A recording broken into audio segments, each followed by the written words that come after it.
הטיסה שלנו קצת מתעכבת, אז הכל יהיה בסדר?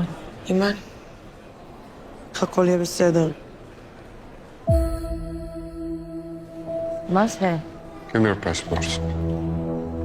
Come with us. But our flight is leaving. Wait, we're together. Your daughter was arrested. They found drugs in her backpack. It's not possible. If you arrest her, then you also need to arrest me. Watch it! Watch it! They aim to charge your daughter with drug trafficking. They're asking for 18 years. Really? חזרנו, האירוע הגדול שמלווה את כולנו בימים האלו. זה בלתי נתפס הדבר הזה. אני צריכה עזרה.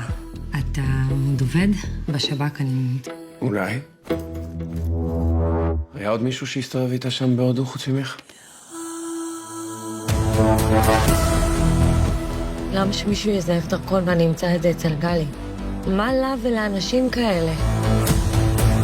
You don't want to know. Why are you so sure? Because this is how people get their arms broken. היו יודעת משהו קריטי לביטחון מדינת ישראל.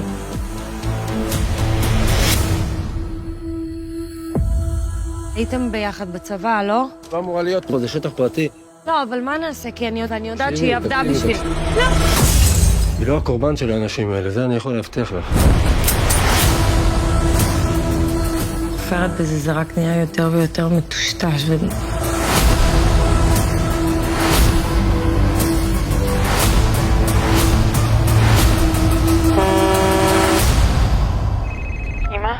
אמא זאת את?